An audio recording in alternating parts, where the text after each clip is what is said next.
people gathered on a Tuesday night who want to talk about Marxism. I'm going to just share my screen so I can show you some slides, if that's all right. Bear with me. Oh, wait, hold on. I need to press present. Okay. Is that working?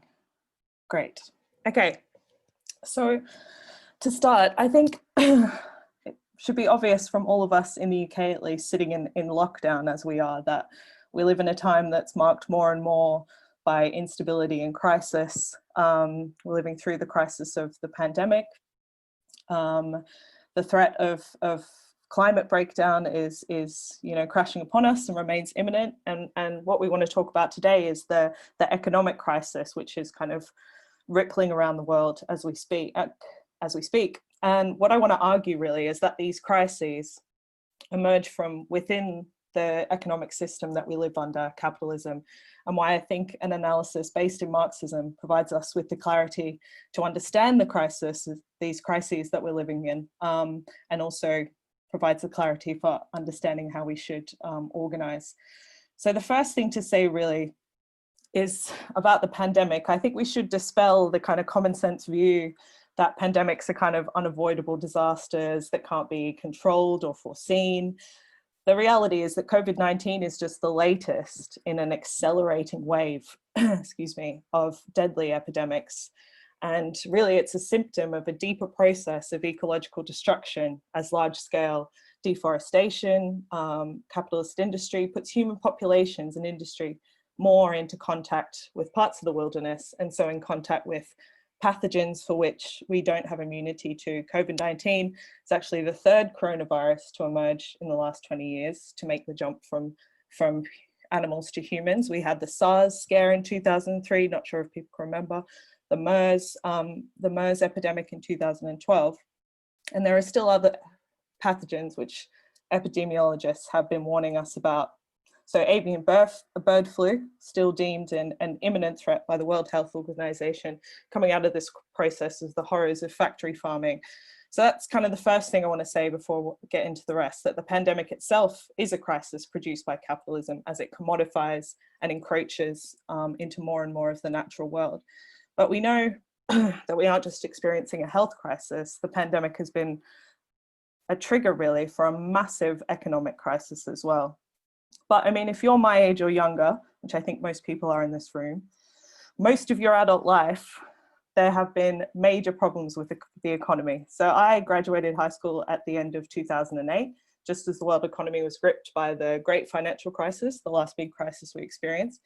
And really in the decade or so following, it's really been marked by very weak recovery, very sluggish, what has been called the long depression by lots of people. So the economy has never really recovered from that crash.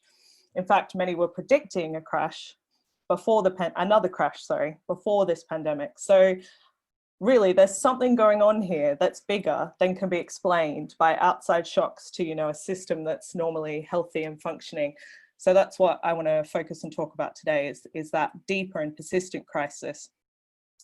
So really the backdrop to this picture is a persistent crisis of profitability in the capitalist system, stretching back decades to the end of the 1960s. So in the decades immediately following the Second World War, the capitalist system enjoyed what's called its golden age, this period of really strong growth and profitability in the system.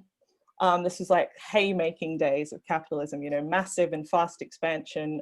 So capitalists were getting a lot of return for their investments and having a great time, basically, fast expansion. And this started to slow in the 1960s in the end of the 1960s and the early 70s.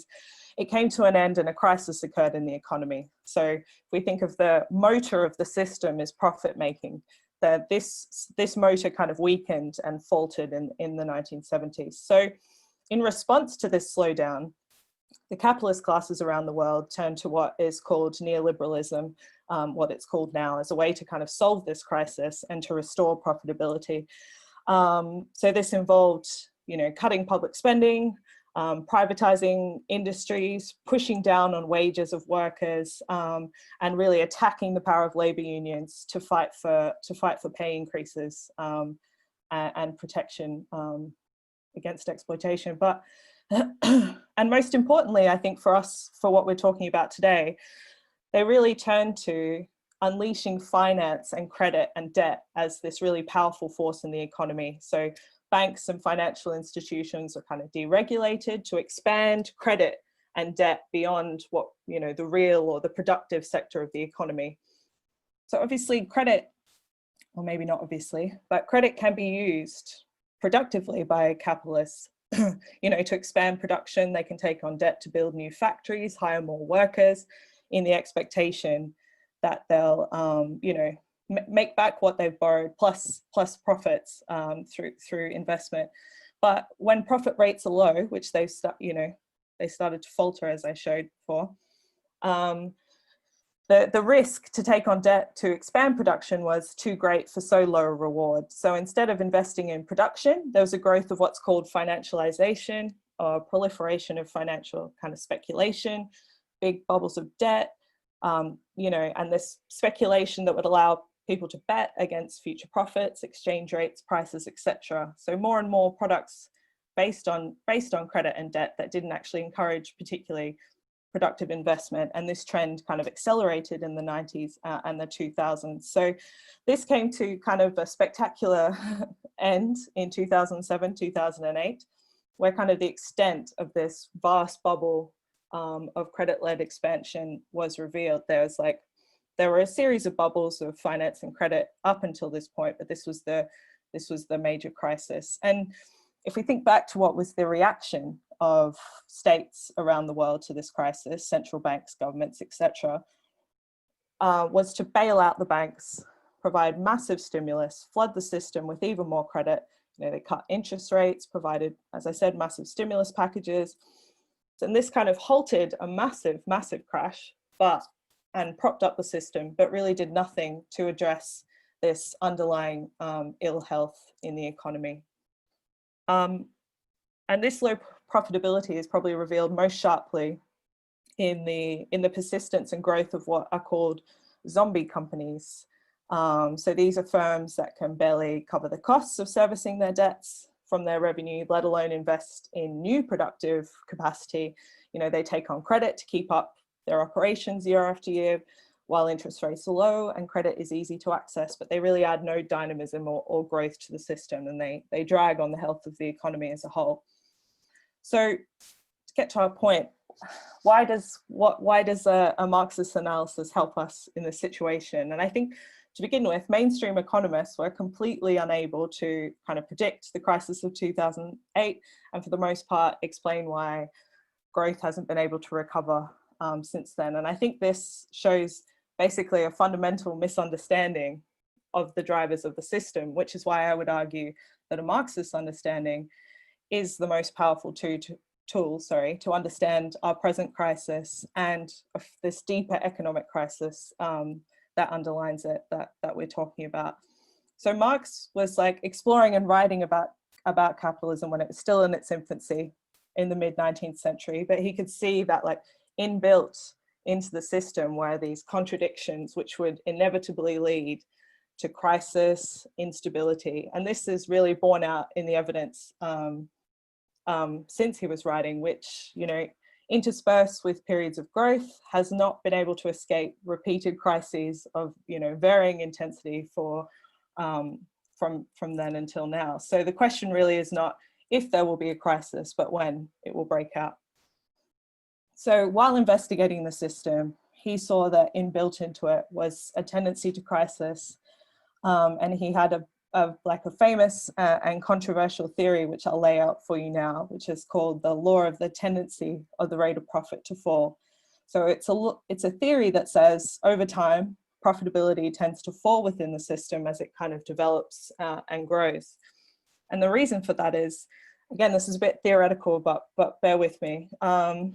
So an individual capitalist must seek profits in the system, right? They want to make more profits than their rivals. They are driven to try and increase their productivity. So they want to raise the amount of commodities produced by each worker engaged in production in a certain period of time.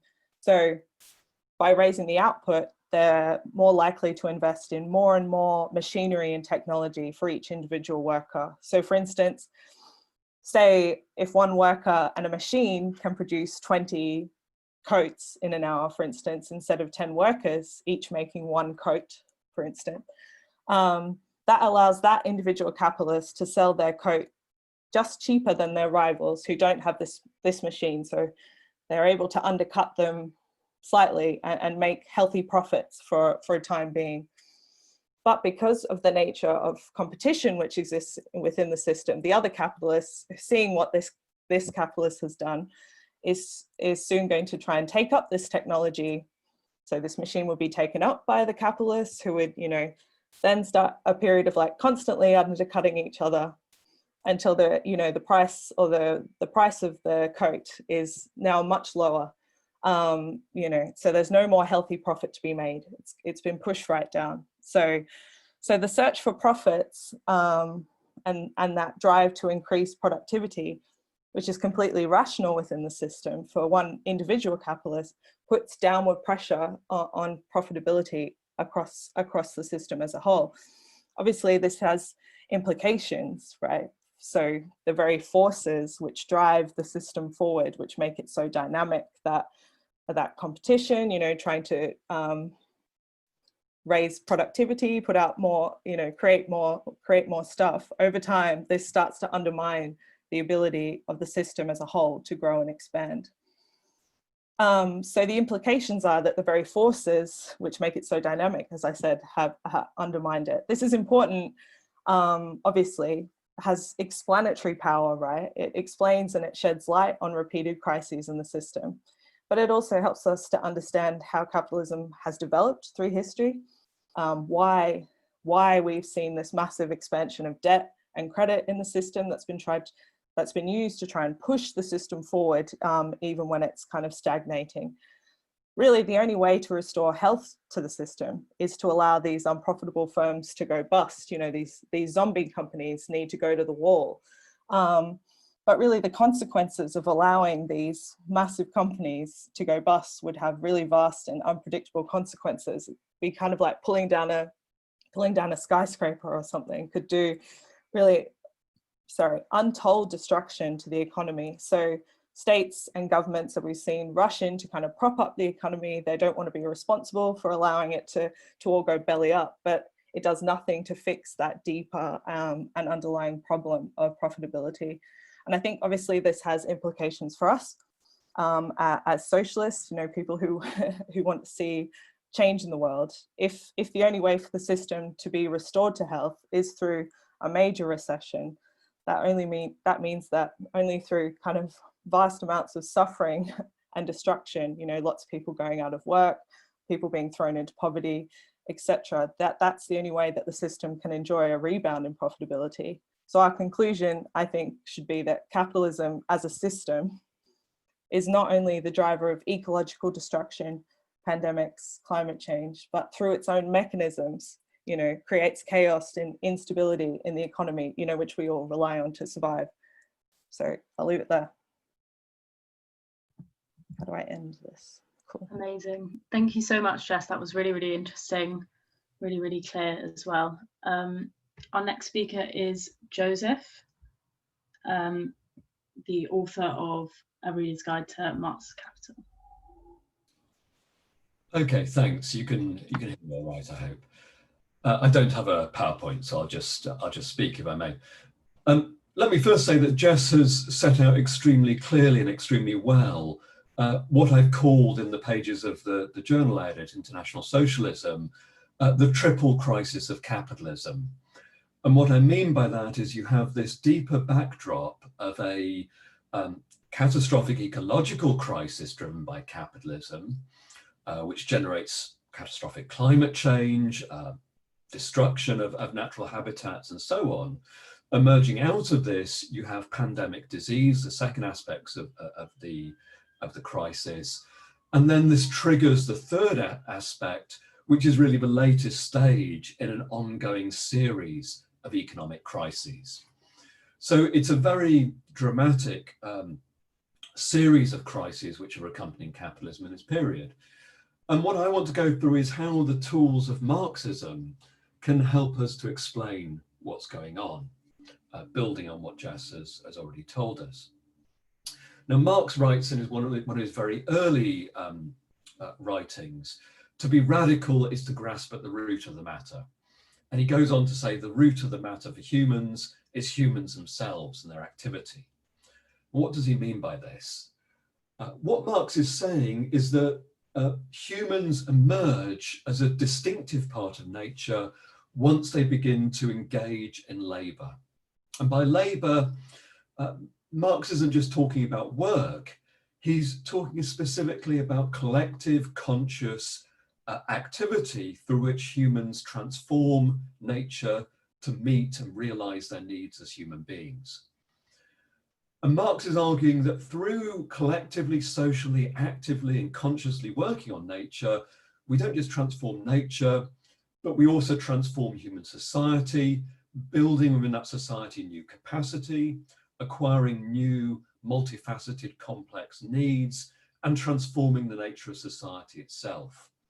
So right from the early stages of Marx's work, you have this conception of humans in this delicate relationship with nature in order to meet their needs and in order to transform society. And one of Marx's earliest insights, which he really develops in the 1840s, right at the beginning of his revolutionary career, is that this thing that makes us human, this very distinctive labour activity, once you enter class societies, and particularly capitalist society, tends to be transformed into an activity that comes under the control of other people in society and tends to be performed not for our own benefits to meet our needs collectively, but for the benefit of others. And Marx calls this process alienation, the way in which these activities come under alien control, under the control of a capitalist. So he writes in 1844, the worker only feels at home outside their work. They feel at home when they're not working. The labour is not voluntary, but coerced. It is therefore not to satisfy their needs, it is a means to satisfy a need external to it. We go to work every day, but far from this being an activity that we see as meeting our basic collective needs as human beings, we work in order to satisfy another, the person who employs us, the capitalist. So Marx is talking really here about a loss of control. And that's what he means when he talks about alienation of the worker. And as this develops, this alienation, it distorts and disrupts all of our social relations. It transforms how we see and relate to other human beings. It transforms and disrupts even how we conceive of our own labour, our own activity. Our activity as human beings becomes something that's turned against us. It becomes a source of anger, of boredom, of discontent, and so on, rather than the thing that makes us human. And it also, very importantly for what I'm talking about today, introduces what John Bellamy Foster, the US-based Marxist, calls a metabolic rift, disrupting the delicate dialogue between society and nature at the expense of nature. It begins to destroy and imperil nature. Now, when Marx first wrote about this in the 1840s, he had only a relatively vague conception about how capitalism worked. And what he does really from the 1840s right through to the end of his life, 4 decades later, is develop an increasingly sophisticated understanding of the logic of the capitalist system. And what becomes very clear in later works, particularly Capital, which Jess mentioned, is that under capitalism, it's not simply that the worker loses control of the labour process. It's that the system itself escapes from control of individual capitalists. The capitalists themselves don't control the system. They're subject to the impersonal laws that govern capital. So the capitalists themselves lose control. Now, I'm not saying we should feel sorry for the capitalists. I mean, if only we could suffer the way that Bill Gates and Jeff Bezos and others suffer. That's not my point. My point is that you shouldn't look for the secret of capitalist crisis and the stupidity, irrationality, or even the cruelty of individual capitalists. So there's certainly plenty of cruelty and irrationality among individual capitalists. My point is that the system itself is subject to laws that drive it into crisis. What are these laws? I want to talk about two. The first is what Marx calls the law of value. And here Marx is building on the insights of earlier economists such as Adam Smith and David Ricardo, who both in their writings about early capitalism, and both were living before Marx, begin to realize that the source of value under capitalism is human labor, is the labor that goes into producing goods and services, producing commodities. And moreover, that the magnitude of the value of these goods and services can be measured by the labor time required under average conditions to produce them. Now, both of Marx's great predecessors, Smith and Ricardo, drew back from the radical implications of this law of value. But what Marx does is he takes this insight and develops it in precisely this kind of radical direction. And one of the key implications for capitalism is that capitalism, like earlier forms of class society, is built around a process of exploitation. Now, this was very obvious if you lived in a feudal society or in ancient Greece or Rome. It was very clear if you were a slave in ancient Greece, you were being exploited. If you were a peasant in medieval Europe, it was also very obvious that you were being exploited because, you know, the lord would ride down from his castle and expropriate, seize some of what you produced each week or month or day. Under capitalism, you have a hidden process of exploitation, hidden behind the wage packet. Now, to understand this, and Jess touched on this, we have to understand that capitalists mobilize two forms of labor under capitalism. They mobilize, first of all, the living labor of the workers who they employ in their factories and their workplaces and so on. But they also mobilize what Marx calls dead labor, which is raw material, machinery, equipment, and so on, created by labor in the past, and then purchased by capitalists to engage in production. If you want to work as a capitalist, you have to buy machinery, you have to hire raw material, and so on.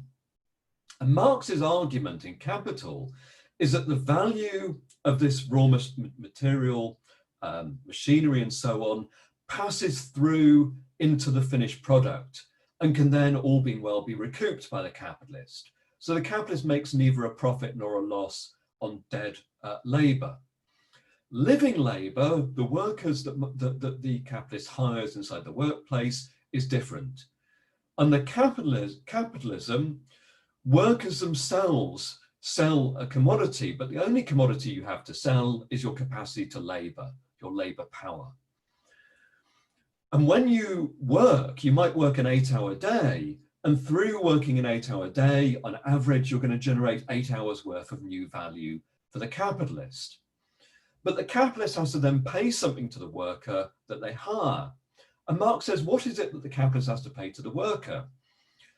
And the answer that Marx gives is that the capitalist only has to pay to the worker a sufficient amount of value for the worker to reproduce themselves, enough for them to consume enough to get back into work the next day, to buy the basic things that they need, plus anything that workers historically have been able to squeeze out of capitalists through struggle, through organizing, and through fighting back.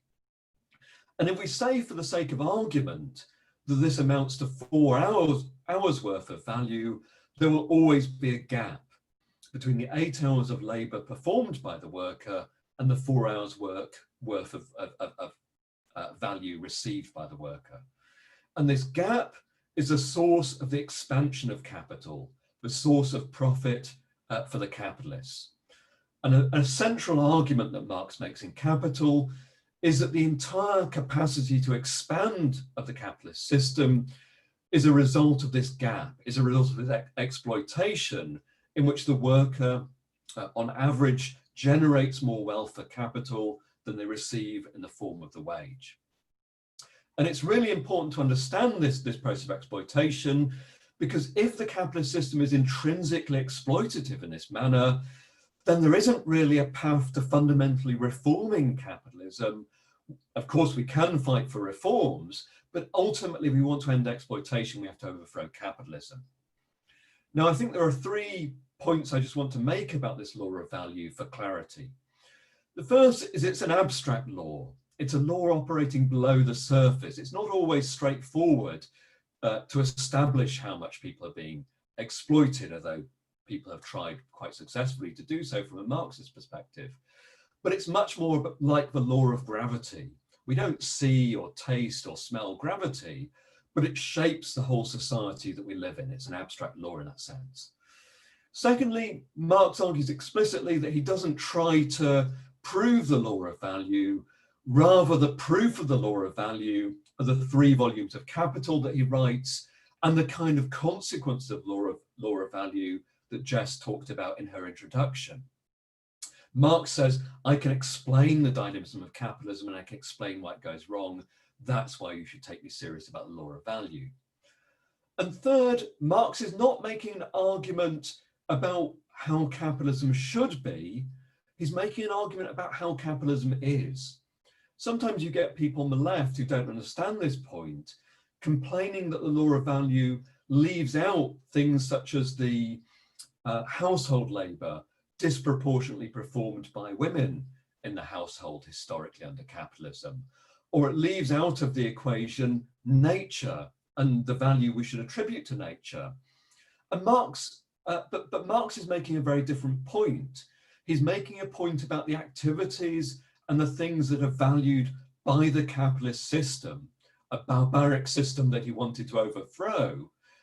And it's precisely the logic of capital that devalues, degrades, and disregards things like nature or domestic labor that we think are valuable, important, and relevant. That's the whole point, really. Now, alongside this first law of value, there's a second law that Marx develops, which I call the law of competitive accumulation. And what this tells us is that it's not simply the case that capitalists can expand their capital for exploitation, but capitalists must expand their capital through exploitation. If they don't do so, very rapidly they find they're driven out of business by more powerful, more effective capitalists. In other words, capitalists are engaged in a battle of competition over who is going to most effectively expand their capitalist enterprise. They are what Marx calls a band of hostile brothers. In other words, they're united in seeking to exploit workers, but they're also continuously at each other's throats in their battle to determine who will grow most effectively and most rapidly. Now, expanding capital means both exploiting workers, but also taking some of these profits that are pumped out of workers and pushing them back into this process of production to expand and to revolutionize the means of production available to individual capitalists. And as this process of expansion happens, it transforms the capitalist system. It grows geographically, becoming a global system. There is no area of the world untouched by capitalism, from the Antarctic to the slopes of the Himalayas, where we're now finding plastic particles, to the depths of the ocean, to every corner of the globe, is touched and reshaped by capitalism. Secondly, it makes more and more brutal and barbaric incursions into nature, commodifying nature and therefore giving rise to catastrophic climate change and pandemic eruptions. Thirdly, it seeks to commodify and to turn into a commodity ever more aspects of our society. If you think about the process of privatization that we see under neoliberal capitalism, they're one aspect of this process. It even robs from its own future, relying more and more on credit, which can push capitalism beyond its limits, but in doing so pushes crisis into the future and paves the way for an ever more dramatic crisis down the road, as Jess argued. Now, when we look at the individual firms making up the capitalist system, they appear extraordinarily rational at an individual level. You look at, for example, supermarket chains, Walmart, which is now one of the biggest firms under capitalism. It has an annual turnover roughly the size of the GDP of Sweden, I think it is by my latest calculations. This is an extraordinarily rational firm. It has computerized, high-tech scientific control over its whole system. It plans its production to the last element. It has a very elaborate, carefully constructed global supply chain. And every capitalist firm is trying to do this. The big multinationals are trying to more and more rationally plan what they're doing. But as Jess argued, the overall outcome of this individual rationality is a system of irrationality and crisis. The frenzied of uncontrolled expansion of capital periodically breaks down as markets are glutted, or as it comes to depend more and more on these expansive chains of credit and debt, which eventually break down, plunging the system back into crisis. So crisis crisis is an intrinsic part of the capitalist system. But as Jess described as well, the long-term tendency within capitalism is for this process of accumulation to become self-undermining by reducing the profitability of the capitalist system. When we think about the logic of competitive accumulation, it's a logic overall of capitalists investing more and more in dead labor at the expense of living labor. So in relative terms, although they do expand the pool of living labor they draw on and exploit, even more than that, they build up these constellations of dead labor, of machinery, raw material, of plant, of equipment, and so on. And in doing so, in relative terms, they squeeze out the very thing that generates new value. They squeeze out living labor by accumulating more and more dead labor in relative terms. And as Jess argued, the long-term impact of this is to undermine profitability, which then paradoxically sets limits on the further capacity to expand and accumulate capital. So this is what Marx means when he says it's self-undermining accumulation. And the only way out of this is the destruction of capital on a huge scale. And again, Jess talked about this, the way that crisis becomes the means through which capitalism paves the way for a new process of expansion. But we've now reached the point where in order to reverse this decline in profitability, an extraordinarily deep crisis is required by the system. And which ruling class around the world is prepared to see the system collapse into a crisis of these depths on this kind of scale? And so instead we get the pattern that's developed really from the 1980s of ever more extensive intervention in the system by the state, by the ruling class, by the central banks, in order to try to stave off the crisis.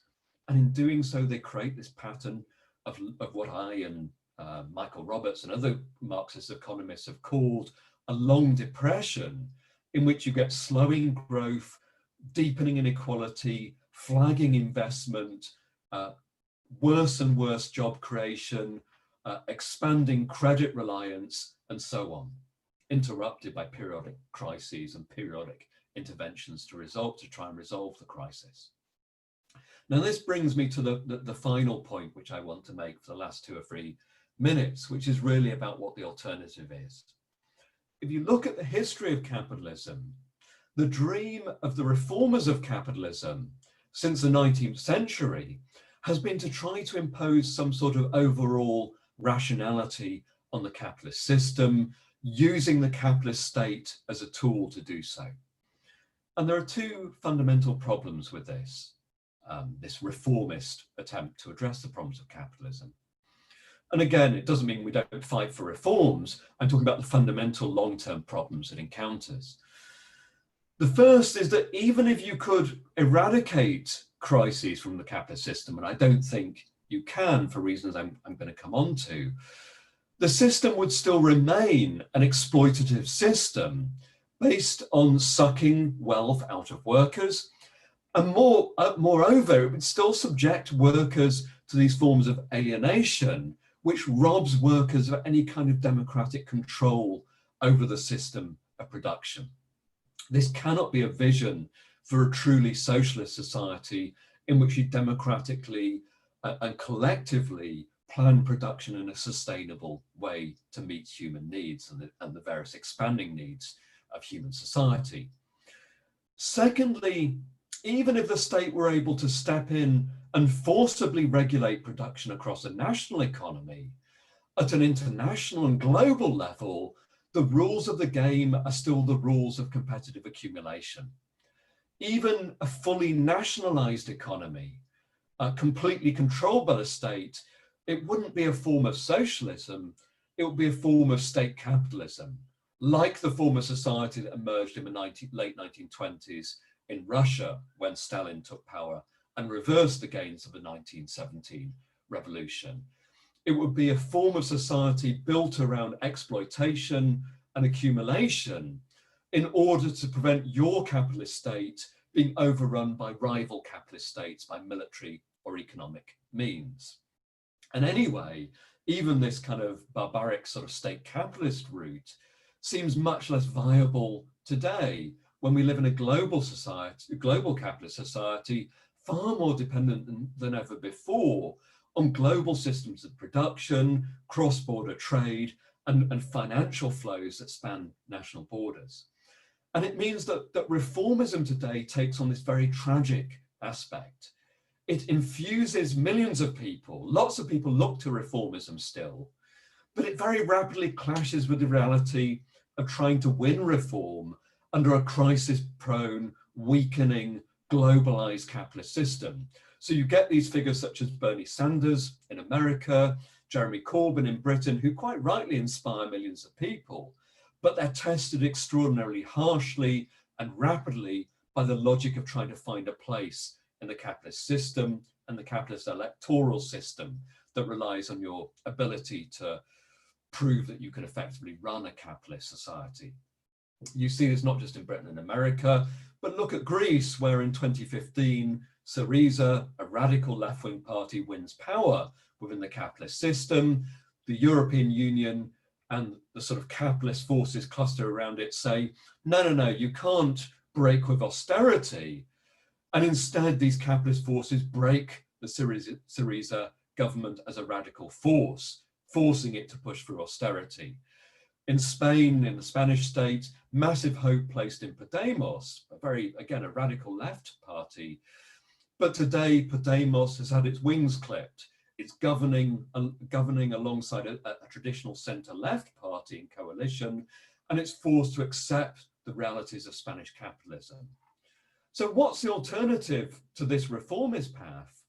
Well, one alternative is to simply sit back and accept the incremental breakdown of the capitalist system's ability to reproduce itself, which is what you've seen in 2020, this triple crisis that I talk about, and just accept a turn towards repression, barbarism, and so on. And for all that, I'm very glad to see the back of Donald Trump in America, who is the face of this turn towards barbarism. Don't think that Joe Biden is going to be able to do anything to stave off a further radicalization of the right in America and the emergence of a new Trump 4 or 5 years down the line. And the most horrifying prospect is a more competent version of Trump who pushes America even further in this kind of radical right-wing direction. So this is a sort of barbaric and hopeless and a scenario based around despair. I want to end by just saying there is a more hopeful scenario. And again, we have to go back to Marx. Marx argued that the hope lay ultimately with the revolutionary transformation of society by workers.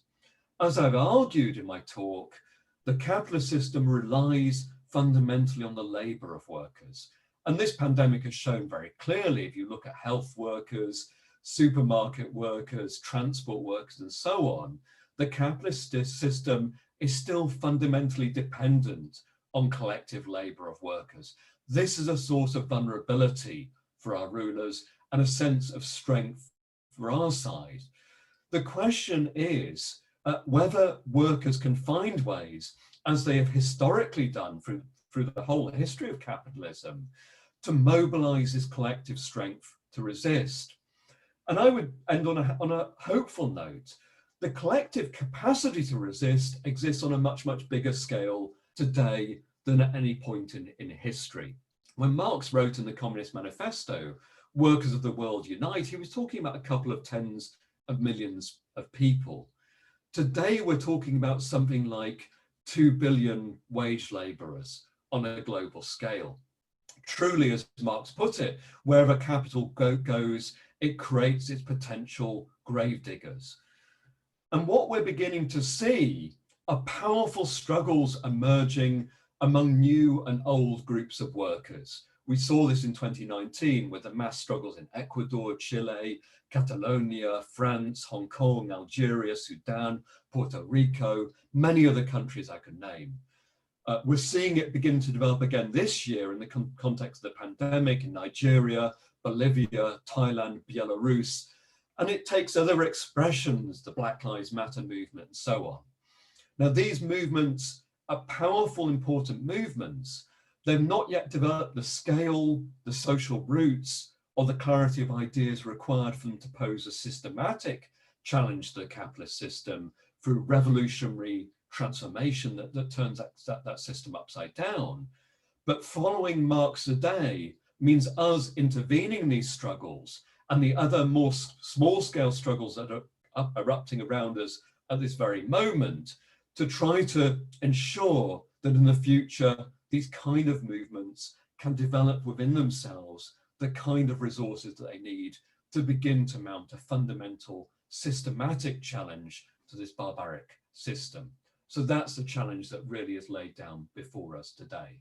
I'll finish there. Thank you.